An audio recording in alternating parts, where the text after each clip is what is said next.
Hi, and welcome to the Bottom Culture Club. I am your host, Aletha, and we are still celebrating National Poetry Month all April. Today's featured poem and poet is the legendary Etheridge Knight. The poem that fell off my shelf today is Hard Rock Returns to Prison from the Hospital for the Criminal Insane. Okay. So, just like the title of today's poem, the poet himself is a little bit unconventional. Etheridge Knight represents the Black arts movement.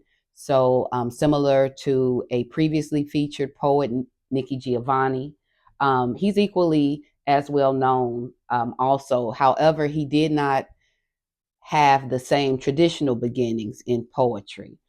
The poet Etheridge Knight was originally born in Mississippi.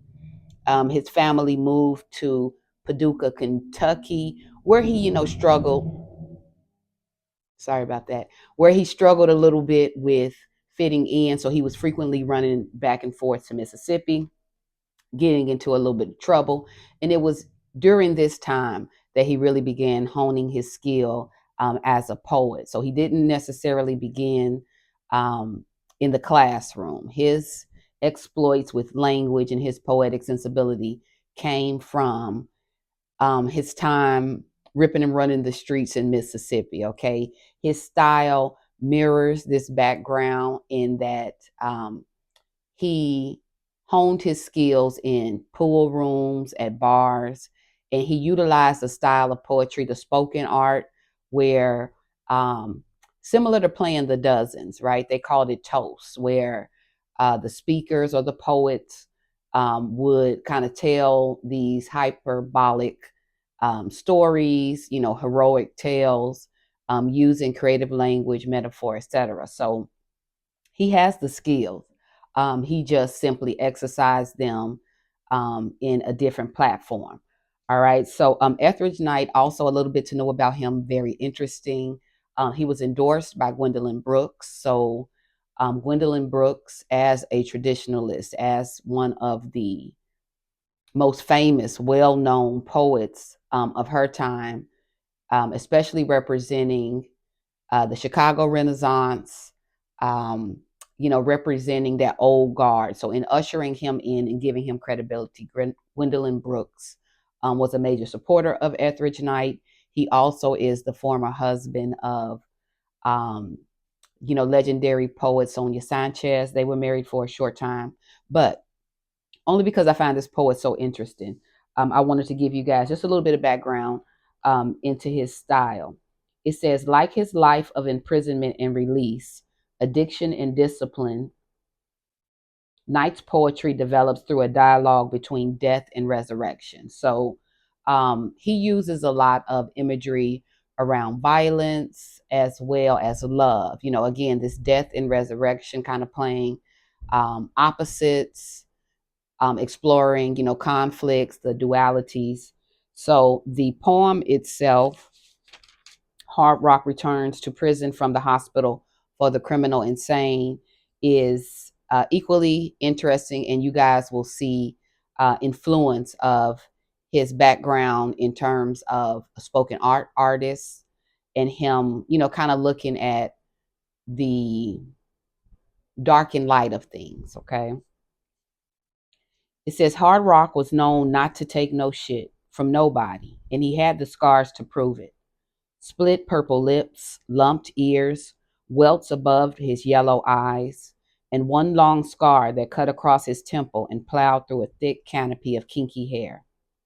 The word was that Hard Rock wasn't a mean nigga anymore, that the doctors had bored a hole in his head, cut out part of his brain, and shot electricity through the rest. When they brought Hard Rock back handcuffed and chained, he was turned loose like a freshly gelded stallion to try his new status. And we all waited and watched like Indians at a corral to see if the word was true. As we waited, we wrapped ourselves in the cloak of his exploits.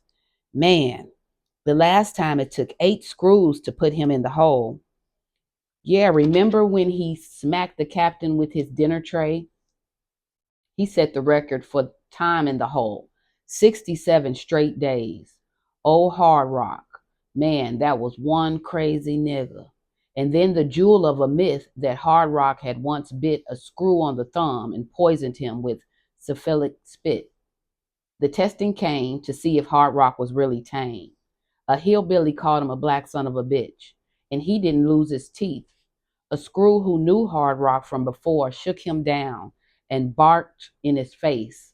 And Hard Rock did nothing, just grinned and looked silly, his eyes empty like knotholes in a fence. And even after we discovered that it took Hard Rock exactly 3 minutes to tell you his first name, we told ourselves that he had just wised up. He was being cool, but we could not fool ourselves for long, and we turned away, our eyes on the ground, crushed. He had been our destroyer, the doer of things we dreamed of doing, but could not bring ourselves to do. The fears of years, like a biting whip, had cut grooves too deeply across our backs. All right, and this poem is dated 1968. So at the beginning of the video, I pointed out that Etheridge Knight was one of the, premier poets from the Black arts movement. So that timeline coincides. So you guys may feel like I'm always pulling, or digging in the crates.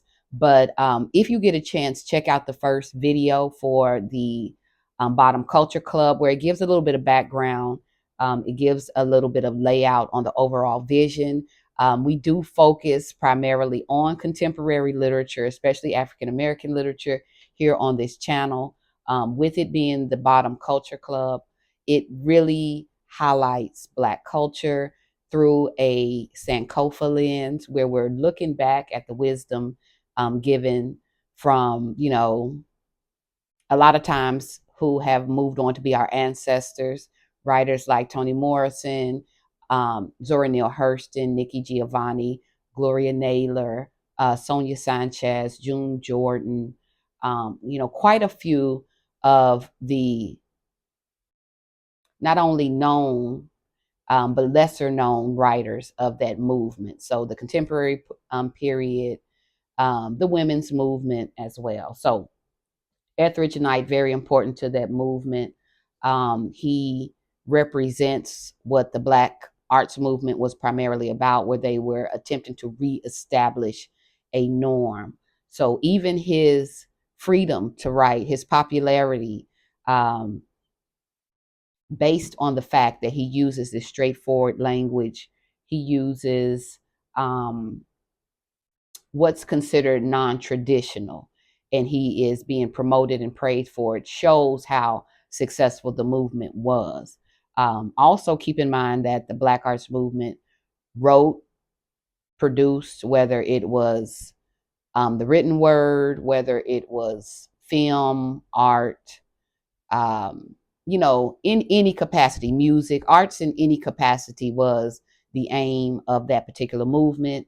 And it sought to reestablish again the Western idea, and the fact that Etheridge Knight, as well as Sonia Sanchez, Nikki Giovanni, quite a few poets came out of that time, just really speaks to the overall success, the influence, and the energy that was present at that time. So if you guys get a chance, the author, the poet is Etheridge Knight. The poem came from, although I'm sure you guys can find it online, but it came from my shelf from Black Protest Poetry. The text, the poem again, Hard Rock returns to prison from the hospital for the criminal insane. If you guys enjoyed today's poem, please leave a comment, like the video, share, join as a subscriber, and we will be back in celebration of National Poetry Month all April with another featured poem and poet straight off the shelf.